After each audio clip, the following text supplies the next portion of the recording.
Welcome to RTV. నేను శివరామకృష్ణ. విశాఖలో తీరం దాటిన వాయుగుండం ఈ నేపథ్యంలో మొత్తం అంతా విస్తారంగా వర్షాలు కురుస్తాయన్న నేపథ్యంలో వాతావరణ శాఖ అయితే వెల్లడించారు. అయితే ప్రస్తుతానికి విశాఖలో ప్రశాంతంగా ఉంది. మొత్తం శ్రీకాకుళం, విజయనగరం, అలాగే కొన్ని ప్రాంతాల్లో అయితే ఈ క్లౌడ్ బరస్ట్ జరిగే అవకాశం ఉందని చెప్పి వాతావరణ శాఖ అయితే తెలియజేస్తున్నారు. ఇప్పుడు మొత్తం విశాఖ సముద్ర తీరం వద్ద అయితే ఉన్నాం. మొత్తం ప్రశాంతంగా ఉంది సముద్ర తీరం. అయితే ఒరిస్సా తీరం దాటిన వాయుగుండం బలహీన పడుతున్న వాతావరణం అని చెప్పి వాతావరణ శాఖ అయితే పేర్కొన్నారు. జిల్లాలో అధిక వర్షం గరివిడి 88.6 సెంటీమీటర్లు, గుర్లా 8 సెంటీమీటర్ల వర్షం కురిసినట్లు వాతావరణ శాఖ అధికారులు అయితే చెప్తున్నారు. భారీ నుండి అతి భారీ వర్షాలు అవకాశాలు ఉన్నాయని హెచ్చరికలు అయితే జారీ చేశారు వాతావరణ శాఖ. అయితే ఉత్తరాంధ్రలో పలు చోట్ల వర్షాలు కురవడంతో లోతట్టు ప్రాంతాలు జలమయం అవుతాయని చెప్పి వాతావరణ శాఖ అధికారులు అయితే అందరినీ అప్రమత్తం అయితే చేస్తున్నారు. పార్వతీపురం, మన్యం, విజయనగరం జిల్లాలో వరి, మొక్కజొన్న, పత్తి, అరటి వివిధ పంటలు నేల కొరిగాయి. అయితే ఇప్పటికే ఇళ్ళు తట్టు ప్రాంతాల్లో ఉన్న ప్రజలు, లోతట్టు ప్రాంతాల్లో ఉన్న ప్రజలు మొత్తం అప్రమత్తం చేసింది ప్రభుత్వ యంత్రాంగం. అయితే పార్వతీపురం, విజయనగరం కలెక్టర్లు డివిజన్ల మండల స్థాయిగా ఉద్యోగులతో సమీక్ష అయితే నిర్వహిస్తున్నారు. ఉత్తరాంధ్రలో పలు చోట్ల అయితే భారీ నుండి అతి భారీ వర్షాలు కురుస్తున్నాయని చెప్పి వాతావరణ శాఖ హెచ్చరికలతో ముందస్తు కంట్రోల్ రూమ్లు అయితే ఏర్పాటు చేశారు.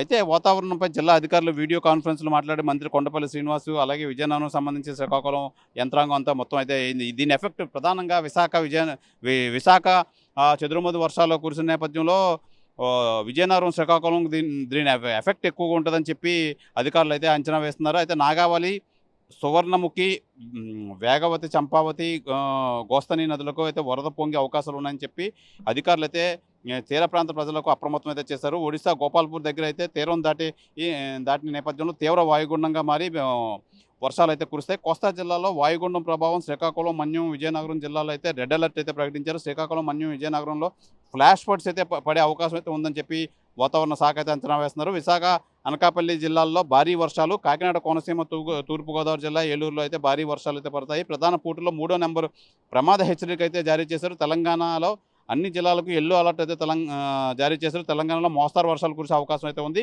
గంటకు 40 కిలోమీటర్ల వేగంతో ఈదురుగాలు వీస్తాయని చెప్పి అయితే వాతావరణ శాఖ అయితే తెలియజేశారు. అయితే ప్రధానంగా ఈ పార్వతీపురం జిల్లాలో ఈదురుగాలతో కూడిన భారీ వర్షం అయితే కురుస్తుంది. తుఫాను ఎఫెక్ట్ ఈదురుగాలకు పలు చోట్ల నేల కొరిగిన వృక్షాలు, కరెంటు స్తంభాలు, దాన్ని మొత్తం అంతా చేసే పనులు అయితే జిల్లా అధికారులు అయితే ఉన్నారు. పార్వతీపురం పట్టణ శివారు ప్రాంతంలో వేకంపేట గోళీల వద్ద రహదారిపై భారీ వృక్షాలు అయితే నేల కొలిగా, కరెంటు స్తంభాలు, వృక్షాలు అయితే నేల కొలవడం అయితే జరిగింది. వాళ్ళందరినీ తీసి పనులు అయితే అధికారులతో ఉన్నారు. భారీగా స్తంభించిన ట్రాఫిక్, వాహనాలు రాకపోకలు కొద్దిసేపు అంతరాయం అయితే కలిగింది.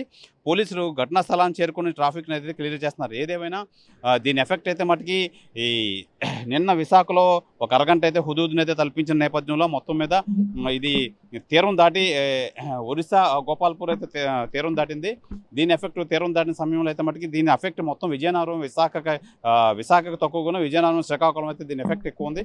శ్రీకాకుళంలో పలు నదుల వంశధార మొదలైన నదులన్నీ పొంగుతాయని చెప్పేది ఆ పరిసర ప్రాంతాల్లో ఉన్న ప్రజలను అయితే సురక్షిత ప్రాంతాలకైతే తరలిస్తున్నారు అధికారులు. దీని ఎఫెక్ట్ ప్రధానంగా చెప్పుకోవాలంటే శ్రీకాకుళం, విజయనగరంకి అయితే ఉంది. అయితే అక్కడ ఆ 2 జిల్లాల్లో కూడా ఈ ఫ్లాష్ ఫ్లడ్స్ అయితే పడే అవకాశం అయితే ఉంది. మొత్తానికి ఈ నేపథ్యంలో విశాఖపట్నంలో అయితే మటుకి ఈ వాతావరణం అయితే ప్రశాంతంగా మారిందని చెప్పుకోవాలి. ఏదేమైనా మొత్తం 3 జిల్లాల రెవెన్యూ అధికారులు కానీ యంత్రాంగం కానీ అప్రమత్తంగా ఉన్నారు. అయితే శ్రీకాకుళం, విజయనగరం సంబంధించి రెవెన్యూ అధికారులు మొత్తం అంతా ఆ పనిలో అయితే నిమగ్నమై ఉన్నారు. ఏదేమైనా విశాఖ వాతావరణం అయితే ప్రశాంతంగా అయితే ఉంది. ఈ నేపథ్యంలో అధికారులంతా మొత్తం అంతా అలర్ట్గా ఉన్నారు. ఎక్కడికక్కడ కలెక్టర్ ఆఫీస్లో కంట్రోల్ రూమ్లు అయితే ఏర్పాటు చేశారు. ఇది విశాఖ సంబంధించి వాతావరణం అప్డేట్. కెమెరామెన్ కృష్ణతో శివరామకృష్ణ, టీవీ, విశాఖపట్నం నుంచి. తెలుగులో ఫాస్టెస్ట్ న్యూస్ ఇప్పుడు కొత్త అవతారంలో 5 సెకండ్లోనే పూర్తి వార్తా సమాచారం మీ చేతిలో. సోషల్ మీడియా ట్రెండ్స్ మీ కళ్ళ ముందుకే live TV and voice search ఆప్షన్స్తో ఇప్పుడే డౌన్లోడ్ చేయండి. యాప్ లింక్ డిస్క్రిప్షన్లో ఉంది.